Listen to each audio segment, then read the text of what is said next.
All right, we'll take some questions out here. If you have a question, we'll get a microphone to you. We'll start with Sean on the left here. Hey, Rory. Yesterday's news, I guess, how and where were you when you received it, and how did it make you feel? Yeah, so I got a text message on Monday night, I guess, from Jimmy Dunn saying, hey, can I give you a call in the morning? So I said, sure. Jimmy rang me at about 6:30 yesterday morning. We had a chat. Took me through the news, took me through the deal, the structure of the deal, what it meant for us, what it meant for the DP World Tour. So yeah, I learned about it pretty much at the same time everyone else did. And yeah, it was a surprise. I knew there had been discussions going on in the background. I knew that lines of communication had been opened up. I obviously didn't expect it to happen as quickly as it did. But I really think that, you know, from what I gathered, the tour felt they were in a real position of strength coming off the back of the DP World winning their legal case in London. It sort of weakened the other side's position, and you know, they went in there, and you know, the way Jimmy described it, you know, Rory, sometimes you got 280 over water and you just got to go for it. And you know, that's what they did. And you know, I think ultimately, when I try to remove myself from the situation and I look at the bigger picture and I look at 10 years down the line, you know, I think ultimately this is going to be, it's going to be good for the game of professional golf. I think it secures it unifies it, and it secures its financial future. So, you know, there's mixed emotions in there as well, as there's going to be. I don't understand all the intricacies of what's going on. It's a very, what's the word? You know, there's a lot of ambiguity. There's a lot of things still to be sort of thrashed out, but at least it means that the litigation goes away, which has been a massive burden for everyone that's involved with the tour and that's playing the tour. And we can start to work toward, you know, some sort of way of unifying the game at the elite level.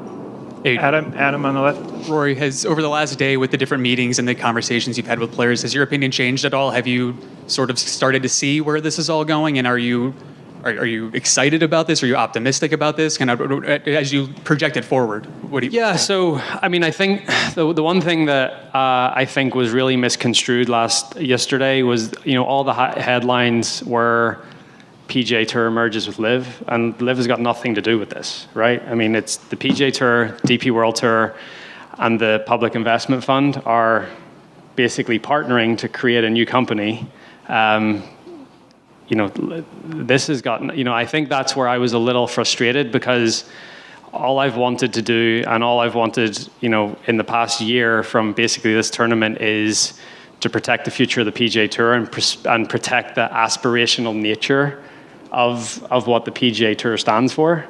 And I hope that this does that, but, you know, I think with the headlines being merges with LIV, like that's not the, I mean, if you look at the structure of how it's structured down, this new company sits above everything. Jay's the CEO of that, so technically, anyone that is involved with LIV now would answer to Jay.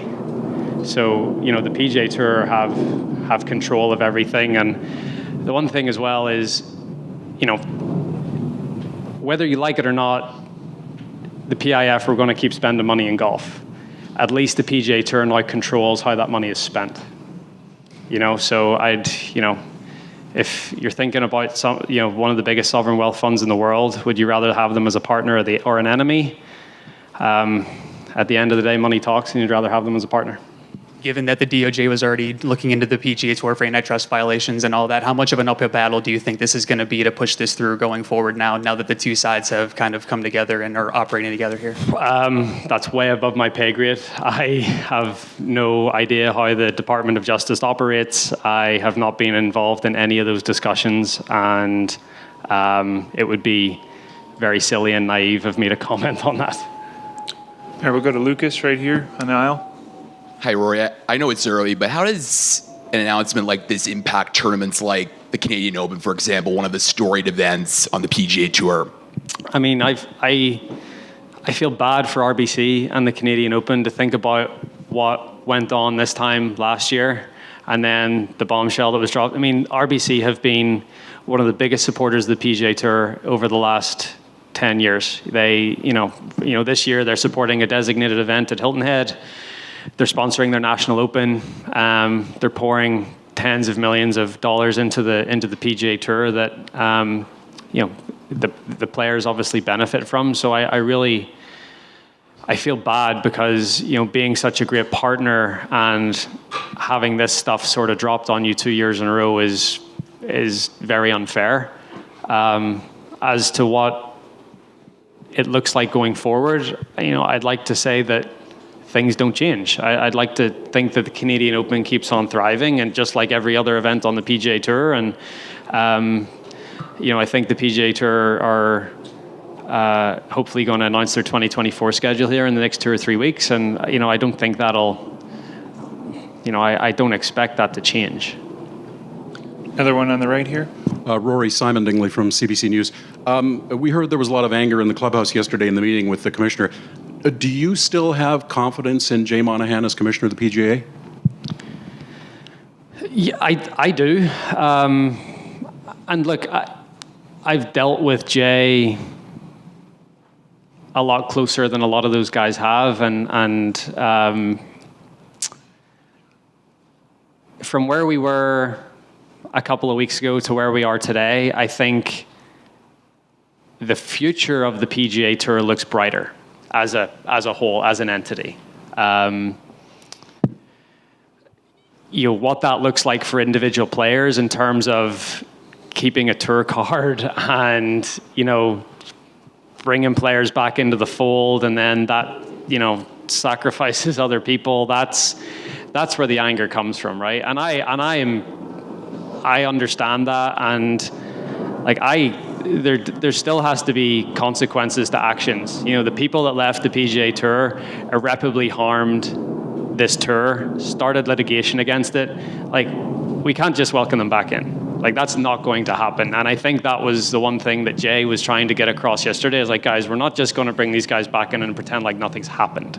That is not going to happen. So I do have confidence in him. I think you ask the people around him that deal with him in a business sense, whether it's the directors of the board of the PGA Tour or the title sponsors that he deals with. I mean, he seems to be a very impressive individual when it comes to business. Second question. I know you and many other golfers were offered substantial amounts of money to join LIV. I was never offered any money. My apologies. Should the golfers who maybe stayed loyal and turned down LIV, should they be made whole financially? I mean, the simple answer is yes. The complex answer is how does that happen? Mm-hmm. Right? And that's all gray area and up in the air at the minute. But yeah, there's, it's hard for me to not sit up here and feel somewhat like a sacrificial lamb and, feeling like I've put myself out there and this is what happens. Again, removing myself from the situation, I see how this is better for the game of golf. There's no denying that. But for me as an individual, yeah, there's just going to have to be conversations that are had. Jason and then John on the left. Rory, you mentioned that this has really nothing to do with LIV Golf, but do you foresee you and other PGA Tour players having to play some sort of team events moving forward into the fall or a series of them? So I think Yasser is very... So the PGA Tour are already doing their own sort of team thing, right? We're going to do TGL, which is, it's not on a golf course, but it's a team type of event and it's an entertainment product. And, that stuff was already starting to happen, but it was very delineated, right? So you had proper competitive golf like we're playing this week, and you have more entertainment type of golf that you get more into the team atmosphere and you bring tech into it, and it's a more made for TV type of deal. I would say an element of team golf might still stay. It certainly, in my opinion and my hope is it won't be under the LIV umbrella. It's something that the PGA Tour will control, the PGA Tour will operate, and it will hopefully look very different to what LIV has been. Second question, how much of a distraction is this as you try to go and win this tournament 3 times in a row? Yesterday was tough. I think the shock of it, the surprise of it. I wasn't looking forward to this, to be honest with you. But, you know, once we all get done here and you write your stories and say what I say or quote me or whatever it is, I'm going to go to the range and do some practice and try to get ready for a golf tournament. John. Hey, Rory. John Chidley-Hill from the Canadian Press. A lot of fans are upset at this news. The war of words between the PGA Tour and LIV got very heated and fans got very involved. What do you say to fans who are disappointed in this deal? But it's not LIV. I think that's the thing. I still hate LIV. Like, I hate LIV. Like, I hope it goes away, and I would fully expect that it does. And I think that's where the distinction here is. This is the PGA Tour, the DP World Tour, and the PIF. Very different from LIV. All I've tried to do is protect what the PGA Tour is and what the PGA Tour stands for, and I think it will continue to do that. So, look, going forward, I hope that there may be a team element, and you're going to see maybe me, maybe whoever else play in some sort of team golf, but I don't think it'll look anything like LIV has looked, and I think that's a good thing. Just as a follow-up, I mean, you do see why fans are upset, though. I see what you're saying, that it's not LIV, it's the PIF, but nonetheless, during this back and forth over the past year, at one point, Jay Monahan said a deal like this would never happen out of respect for the victims of 9/11. Obviously, you're not responsible for what Mr. Monahan says, but you can see why this has stirred up a lot of emotions in fans, right? Of course. I said it to Jay yesterday, you've galvanized everyone against something, and that thing that you galvanized everyone against, you've now partnered with. So, yeah, of course I understand. It is hypocritical. It sounds hypocritical. The one thing I would say is, again, whether you like it or not, the PIF and the Saudis want to spend money in the game of golf. It is they want to do this, and they weren't going to stop. So how can the thing for me, and this is one thing that I've always thought about, how can we get that money into the game but use it the right way? And I think that's what this ultimately will do, hopefully. I mean, that's my hope. Got one in the front right over here. Just over here. You've said a couple of times now, maybe 2 or 3 times, if I remove myself from it, and kind of trying to kind of forecast a bit further down the line. But is that a hint that there are bits of you that are still uncomfortable with, you're a football watcher, you've seen the reaction to Newcastle United's takeover over the last year and the Saudi kind of moves in soccer and other sports. Yeah. Is there a bit of you that's still uncomfortable with just how cozy Saudi Arabia and their money is now in golf? Like, a lot of people would see that it controls a hell of a lot of golf. I've come to terms with it. I see what's happened in other sports. I see what's happened in other businesses. And honestly, I've just resigned myself to the fact that this is what's going to happen. Like, it's very hard to keep up with people that have more money than anyone else. And again, if they want to put that money into the game of golf, then why don't we partner with them and make sure that it's done in the right way? And that's sort of where my head's at. Got time for a couple more. We got one on the right here, and then we'll go to the back. Thanks, Rory. I'm just wondering if you have any thoughts or feelings or insight as to what this does to the Ryder Cup and the DP World Tour. And I ask that just how it sounds, but also, as you are aware, the European Tour is headed by a Canadian. I'm very aware of that. Very proud Canadian. I don't think it changes. The